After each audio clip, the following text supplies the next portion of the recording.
Igbo ndị ọma ndewonu ekelekwa m unu egbe bere ugo bere oge ruola maka akụkọ ụwa nke si n'Enyimba TV Aba abịara gị na nke taa bụ Fraịde abalị 23 n'ọnwa asatọ afọ 2024 ma bụrụkwa ahịa Orie n'ala Igbo n'iji malite chee ntị ka nụrụ isi akụkọ ndị gbara ọkpụrụkpụ n'akụkọ taa.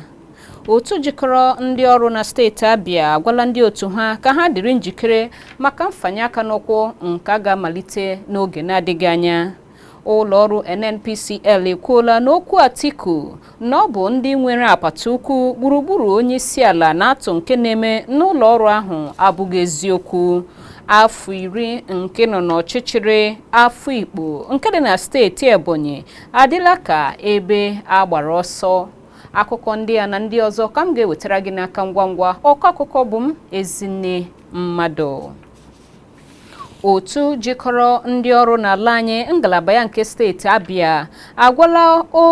otu nke ha nọ na steeti a ka ha bụrụ ndị nke ga-adịrị njikere maka ịbagide mfanye aka n'ụkwụ nke a na-eyighị eyi maka ọ bụrụ na ndị uwe ojii anwụchi onye isi oche nke otu jikọrọ ndị ọrụ NLC bụ Joe Ajaero. Otu NLC ezipụla ozi iyi egwu nke onye isi oche ha na steeti Abia nakwa onye odeakwụkwọ ha bụ Okoro Ogbonnaya nakwa onye isi oche ha gosipụtara mgbarụ ihu na ya nakwa iwe nke ji ha maka okwu ahụ nke ndị uwe ojii na-akpọ Ajaero n'ihi ebubo nke ịkwado ịgba ọchịchị mgbe okpuru nakwa iji ego na-akwado iyi ọha egwu. Ọtụtụ ndị n'ụwa niile akatọọla agwa ahụ ndị uwe ojii kpara nke gụnyere mwakpo ha wakporo isi ụlọ ọrụ nke ndị ọrụ n'oge na-adịbeghị anya dị n'Abuja n'oge ahụ emere njegharị ozuru ala anyị ọnụ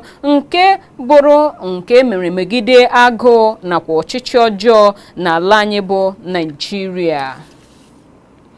Onye isi ala Bola Tinubu eduola ọkaikpe Kudirat Kekereekun n'iyi ọrụ dịka nnukwu onye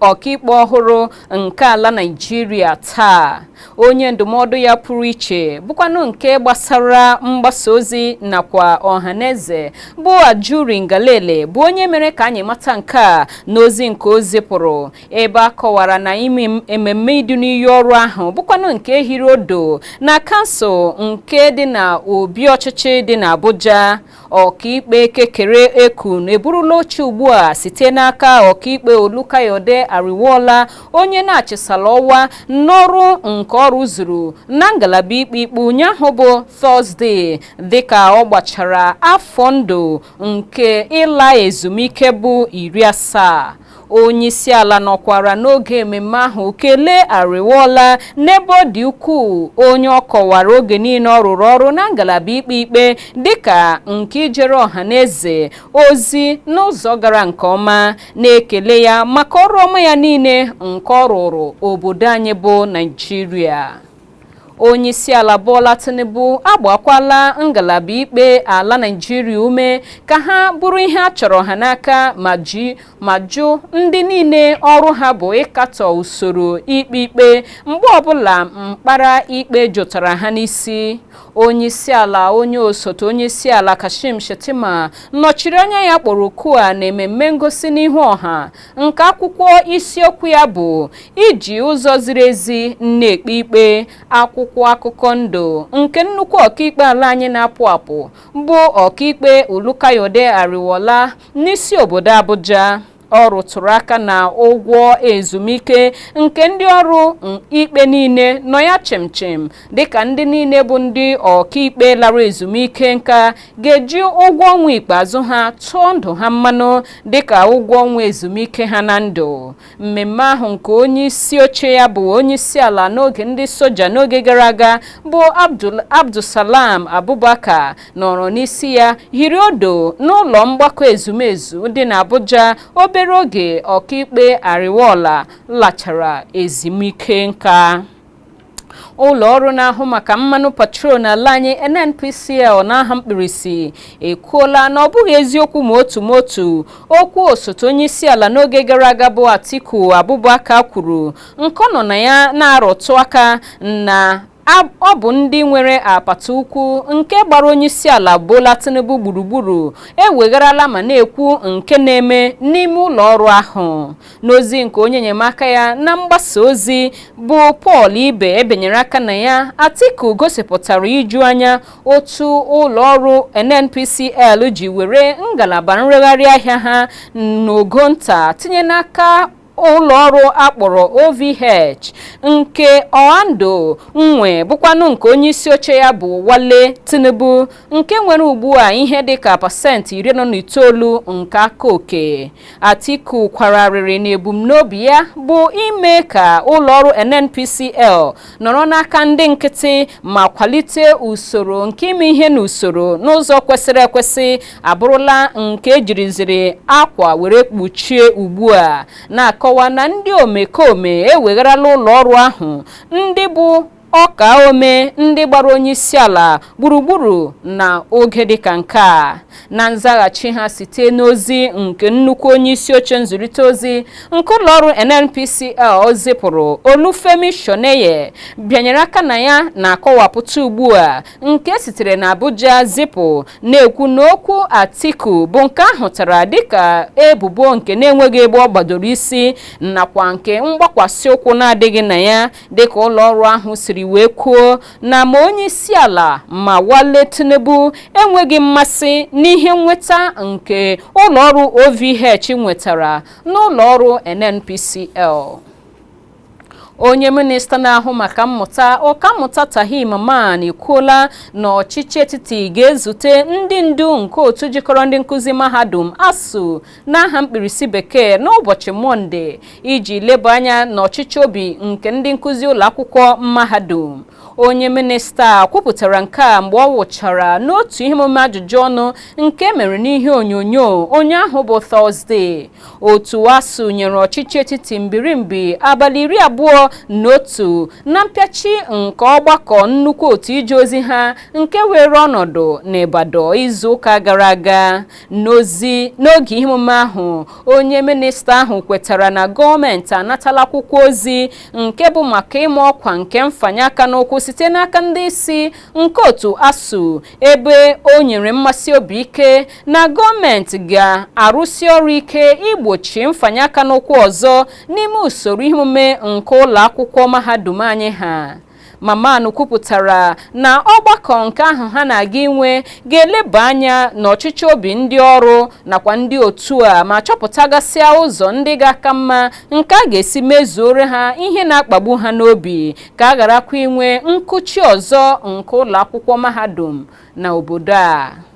Ọgbaghara na-akwagharị otu pati All Progressive Congress APC ngalaba ya nke steeti Benue abụrụla nke na-echegharịala ihu dịka ndị isi nke otu pati ahụ ekposa nke onye isi ya bụ Augustine Agada akpụpụla nnukwu otu ije ozi nke otu pati ahụ nke onye isi ha bụ onye isi oche ha bụ Abdullahi Ganduje n'ụlọ ikpe maka ịnụpụrụ ụlọ ikpe isi n'iwu nke o nyere. Otu ụlọ ikpe nke buru ibu dị na steeti Benue nke ọkaikpe ya bụ Teresa Igoche bụ onye nọ n'isi nọrọ n'ụbọchị Wednesday machie otu ije ozi nke otu pati APC ka ha ghara ikposa ndị isi nke otu pati APC na steeti Benue ndị nke onye isi ha bụ Agada, mana na mgbede Wednesday otu ije ozi onye isi ha bụ Ganduje gara n'ihu gbaa isi akwara ma kposa ndị isi a na nnupụ isi nyere iwu ahụ nke ụlọ ikpe nyere. Agada na mmadụ 8 ndị ọzọ ka o si na-adị gakwuru otu ụlọ ikpe ukwu nke dị na steeti Benue gbaa akwụkwọ nke metụtara ileda iwu ụlọ ikpe nyere anya megide ndị ndu nke otu APC nke Ganduje nọ n'isi ya. N'okwu ikpe ahụ, ndị isi nke Agada na steeti Benue na-arịọ ụlọikpe ka ọ manye otu ije ozi otu pati APC irubere iwu nke ụlọikpe nyere nke machibidoro ịchụpụ ha n'oche ha ruo afọ 4 nke ha kwesịrị ịnọ n'ọchịchị bụkwanụ nke ga-akụrụ ọnụ. Ndị ahụ ekposara ekposa na steeti Benue na-arịọkwa ụlọikpe ka o were nzọụkwụ ndị tara ọchịchị na ntaramahụhụ megide otu NWC nke otu pati APC n'ihi nnupụ isi n'iwu na ihe metụtara mmalite nyere iwu ahụ nke ụlọikpe nyere. Ụlọ ikpe nke dịkwa na steeti Benue amachiela otu pati People's Democratic Party nakwa ndị ozi ha niile ka ha ghara ịhazi ọgbakọ ukwu ọbụla n'abalị 31 nke ọnwa Ọgọst. Ọkaikpe Teresa Igoche, onye nyere iwu ahụ ụnyaahụ bụ Tọzdee, nyekwara otu pati PDP mmachi ka ha ghara ịnabata akwụkwọ aha ndị isi nke ọchịchị kansụl site n'ọgbakọ ukwu ụbọchị Satọdee gara aga nke hirodo na kansụl dị 15 na steeti ahụ. Ụlọikpe ahụ gakwara n'ihu machie otu pati ahụ ịhazi ọgbakọ ọbụla na Makurudi, Logo, Ukum, Gwe East, Gwe South, Ado, Apa, Agadu, Otukpo, Vandekia, Katsina Ala, Oju, Obi, Okpoko nakwa ọchịchị kansụl Ọgbadibu ruo mgbe ekpebichara ikpe ji n'aka nke na-ama mpụtara nke ihe omume ahụ aka. Ọkaikpe Igoche yiri nnụrụ nke ikpe ahụ ugbu a n'abalị 21 nke ọnwa Ọgọst dịka ọ nụrụchara olu mmiri okwu nke ndị gbara akwụkwọ ndị onyeisi ha bụ Igbawua Adomve Alfred nakwa mmadụ 12 ndị ọzọ megide otu pati PDP nakwa onye na-arụgodo ọrụ ugbu a dịka nnukwu onye isi oche ha nakwa ndị ọzọ. Otu jikọrọ ndị ọrụ ahụike ngalaba ya nke steeti Anambra nọrọ ụnyaahụ bụ Tọzdee nye ndị otu ha ntụziaka ka ha kwụsị ọrụ ha niile ha na-arụ n'ụlọ ọgwụ ndị mmadụ nwe nakwa nke gọọmenti nwe na steeti ahụ n'aka ngwa ngwa. Otu ahụ mere ka amara nke a n'ozi nke dọkịnta Pristin Ọkam nakwa dọkịnta Ifeanyị Obieli bụkwanụ ndị bụ ndị isi oche nakwa odeakwụkwọ nke ya bụ otu benyere aka na ya na mpịachi nke ọgbakọ ọdụrụkọ ha nwere. Akwụkwọ ozi ahụ na-ekwu na ntụziaka ahụ na-esochi iyi egwu nke ndị dibịa bekee yiri n'abalị 11 nke ọnwa Ọgọst ịgbachi usoro ọrụ ha gburugburu steeti ahụ n'ihi ntọrọ nke atọrọ onye ọrụ ibe ha bụ dọkịnta Stephen Eze, onye atọrọ n'abalị 15 nke ọnwa Ọgọst nnọkwa n'ọgba ndị ntọrọ okwu ugbu a. Otu ahụ gosipụtara mgbarụ ihu na n'ime awa 18 nke ha nyere gọọmenti steeti ahụ atọhapụbeghị Eze, onye ka nọkwa ugbu a n'agbanyeghị arịrịọ ha rịọrọ gọọmenti ka enwe ike tọhapụ Eze, onye akọwara na ọ ka nọkwa ugbu a na-ahụchi anya n'ọgba ndị ntọ n'agbanyeghị ọnọdụ ahụike ya nke bụ ihe ịma aka wee nyere ya. Ndị ọma, ọka bụkwa n'oge akụkọ ụwa n'Enyimba TV ka ị ka na-ekiri. Akụkọ ndị ọzọ m ji n'aka ga-abịara gị ngwa ngwa m lọtaghachiri nọsi ike maka na ana m abịa.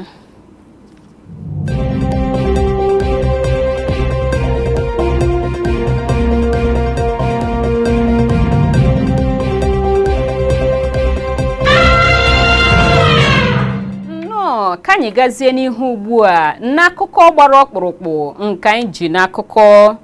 Ndị obodo ọchịchị kansụl Afikpo North nke steeti Ebonyi anọgidela na-akwarịrị gbasara oke ihe isi ike nakwa mmebisi nke akụnụba ha nke enweghị ọkụ latrik n'ogbe ahụ kpatara n'ime afọ 10 gara aga. Dịka ndị mmadụ bụ ndị na-ahụsi anya, onye kọmishọna ikikere ọkụ latrik nakwa onye omeiwu na-anọchite anya mpaghara Afikpo East n'ụlọ nzukọ nnọchiteanya bụ Ukie Eze Ali gbarịtara egbe ọnụ n'izu a n'ihi $280 na 8 bụ ego enyere maka ọnọdụ gbatagbata n'izu a nke gọọmenti steeti ahụ mawapụtara iji rụzigharị akụrụngwa ọkụ latrik n'ogbe ahụ. Eze Ukie, onye ebe Ukie Eze-Ali na-ebu onye kọmishọna ebubo n'ụlọ ọrụ ya bụ ndị nke rụrụ ọrụ ọjọọ si otu ahụ rie akụkụ ego ọrụ ngo ụfọdụ ahụ.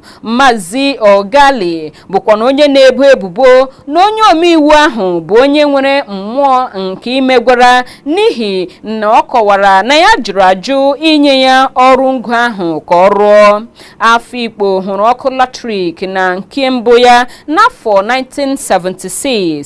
ebe obere ndị bi n'obodo ahụ nọrọ na-enwe ọkụ nnọọ nke ọma. Ka o si na-adị ka ndị bi n'obodo ahụ malitere ịmụba ihe ọkụ latrik na-ebu bịara buzie ibu karịa otu ọ dịbụ na mmalite nke mgbataziri ya bụ ikikere ọkụ latrik ịda ada na ebumnobi ịchọtazi ogbugbo na-adịgide adịgide nke nwere ike inyere nsogbu ahụ aka bụkwanụ nke a kọwara na ọ bụ ọkụ penyo nke a na-ahụ na mpaghara Afikpo na kansụl Ebonyi South ebe ọtụtụ ime obodo nwekwara ụdịrị ọkụ penyo ahụ. Onye omeiwu n'oge gara aga nọchiri anya mpaghara ahụ bụ Anyịm Ude jisiri ike bubatara ha igwe ọkụ latrik ogo inye ọkụ ya ruru 100 kVA na 33 nke edowere na masịrị obodo dị na Afikpo n'afọ 2011 dịka ọrụ nke a na-arụ ugbu a n'ebe igwe ọkụ latrik ahụ narị ugbu a ka eju. Akụrụngwa ọkụ latrik adakpọọla n'ime afọ 10 gara aga nke dubarala ya bụ ọchịchị kansụl ịnọ n'oge niile n'ime ọchịchịrị nakwa kansụl agbata obi ha bụ Eda ịnọkwa n'oke ọchịchịrị. Ndị omekome ejirizi ọnọdụ a na-awakpo ma na-ebukọrọ akụrụngwa eriri ọkụ nke mere na o siela ezigbo ike ugbu a iwetaghachi ọkụ latrik n'ogbe ndị a. Obodo Afikpo nke mere ọchịchị kansụl ahụ jiri zawa aha ahụ bụ obodo nke abụọ kacha buo ibu ma ewepụ Abakaliki bụkwa n'isi obodo nke steeti ahụ. Ka o si na-adị obodo ahụ ahụsiela anya n'ihe metụtara ndakpọ nke akụnụba n'ihi enweghị ọkụ latrik n'ogbe ahụ n'ihe karịrị afọ 10 gara aga ugbu a. N'akụkọ azụmahịa, mmanụ ụlọọrụ nshipụta mmanụ Dangote ji arụ ọrụ alala na nke si n'ala Naịjirịa dịka nke o si na mba Amerịka na-ebubata na-agbadata ugbu a dịka esi ele ihe anya. Akụkọ na-ekwu na ụlọọrụ nshipụta mmanụ nke Dangote adịla njikere ibupụwa ihe dịka oke anọ n'ụzọ 5 nke mmanụ ha ga-eshipụta n'ahịa ka ọ dị ugbu a. Ọnụ ahịa mmanụ bịara rie elu ọnwa gara aga nke mere na ụlọ ọrụ ahụ meburu atụmatụ iregharị barel mmanụ ha zụtara site n'aka mba Amerịka na-emesi oke ụlọ ọrụ nshipụta mmanụ ahụ na-ekere n'ahịa mmanụ patrol ike. Mgbalị niile nke ụlọ ọrụ nshipụta mmanụ ahụ na-eme bụ ibelata isi mba ofesi na-azụta mmanụ bụrụkwa nke ga-eme ka mba Amerịka chọwazie ndị ahịa ebe ọzọ. Ọchịchị ala Naịjirịa na ọnwa ndị na-abịa n'ihu ga-amalitekwa otu ihe ha ji n'aka tụmadị nke ha ga-eme n'ọnwa Ọktoba bụ ịhụ na a ga-enwe usoro ọhụrụ nke a ga-esite na ya nye ụlọ ọrụ nshipụta mmanụ Dangote ohere ịzụta mmanụ krudu na naira. Atụmatụ a ga-emetụta ihe ruru 100 barel mmanụ 445 kwa ụbọchị nke mmanụ krudu a na-emepụta n'obodo a. N'ikpeazụ, n'akụkọ egwuregwu, onye isi ndị ọgba bọọlụ nke otu egwu bọọlụ Enugu Rangers Ugwueze Chinemerem egosipụtala obi ike na ndị otu ya ga-eru agba nke abụọ na iko CAF Championship League n'ogo nke mmalite ha nọ na ya. Otu egwu bọọlụ Flying Antelopes adịla njikere izute otu egwu bọọlụ USD Zelmajo o sitere Agwaetiti Comoros na agba nke abụọ nke ịma aka ha nke ga-ehi odo n'Uyo taa. ọnọdụ otu egwu bọọlụ Rangers adịchakwaghị mma ugbu a n'ịma aka ahụ dịka ọ bụ naanị mmeri ahụ ha ji otu ọkpụ goolu merie ka ha ji n'aka na nzute nke mbụ ha zutere ndị ogbo ha n'ụbọchị Sọnde gara aga. N'okwu ya tupu nzute nke abụọ ha ga-eme, Ugwueze mesiri ya ike na otu egwu bọọlụ Rangers kwesịrị ilegide anya n'otu ebe ma mee nkwadebe dị mma ebe o kwere nkwa na ha ga-enweta mmeri buru ibu karịa nke ha nwetaburu na mbụ. Rangers na-elepụ anya ịrụsikwa ọrụ ike na mmeri mbụ ha nwetara dịka nke ahụ bụ ihe ha bụ n'obi iji hụ na ha ga-enwe ịga n'ihu n'ịsọmpi ahụ nke a na-akwanyere ugwu n'ala Afrịka. Ndị ọma, n'akụkọ egwuregwu ahụ ka anyị na-achịsa ọwa na nke taa, mana tupu anyị apịachie ya ka anyị chetaghachiri gị isi akụkọ ndị gbara ọkpụrụkpụ n'akụkọ anyị taa. Otu NLC na steeti Abia agwala ndị otu ha ka ha dịrị njikere maka mfanye aka n'ụkwụ n'oge a na-agaghị akpọ ahụ ugbu a. Ụlọọrụ NNPCL ekwuola na okwu Atiku na ọ bụ ndị nwere akpati ukwu na atụ nke na-eme n'ụlọọrụ ahụ abụghị eziokwu. Afọ 10 nke nọ n'ọchịchịrị Afikpo dị na steeti Ebonyi adịla ka ebe agbara ọsọ. Ekele m gị onye ọma maka ị na ebe ahụ kirie ma gee ntị n'akụkọ ụwa nke taa. Chebirikwa anyị mgbe ọzọ ga-ewetara gị akụkọ ụwa. Tutu ruo mgbe ahụ, abụ m Ezinne Mmadụ na-asị gị kachi bụ ọnụ.